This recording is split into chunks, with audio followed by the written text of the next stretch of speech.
हाथी आक्रमणे जणे गुरुतर एभली घटना घटी रायगड़ा जिला विषम कटक ब्लकर दुर्गी वनांचल अधीन थिबा मारिडी झुला ग्राम रे गतकाली सेही ग्रामर जिंबुरु कुंबुरिका जंगल को जाळनी काठ आनिबा को जाउथिबा समय रे दंता हाथी सह मुहामुही होइतिले।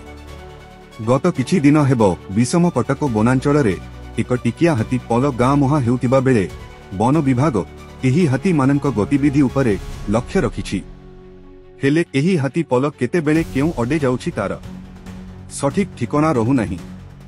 एही हाथी पलरु गोटिए दंता फिटी जाई गाँ मुहा होइछि। गतकाली डुमुरीनेली ग्राम पंचायत पापीखाल जंगल रे एही हाथी चल प्रचल करुथिला हेले सेही पंचायत अंतर्गत मारिडीझोल गाँर जिंभुरु कुंभुरिका शुक्रवार सकाळु जंगल को काठ संग्रह पाई जाइतिबा बेले जंगली हाथ सह मुहामुही होई जाइतिले। दंता हाथीटी युवक को उठाई कछाड़ी फिंगी देइथिले। युवक जनक किछि दूरर एक बुदा भितरे आहत अवस्थारे पड़ी रहिथिले। विलंबित समय पर्यंत युवक जनक घर को न फेरिबारु परिवार लोके और ग्रामवासी मिलित भावे खोजाखोजी करिथिले।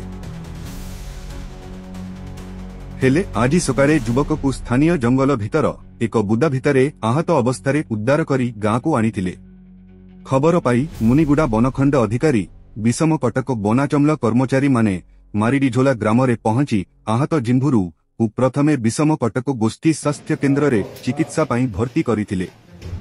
युवकर गोड़ भांगी जाइथिबारु उन्नत चिकित्सा निमंते ताकु रायगड़ा जिला मुख्य चिकित्सालय को स्थानांतर करा जाइथिबा मुनिगुड़ा बनखंड अधिकारी सूचना दैछंती।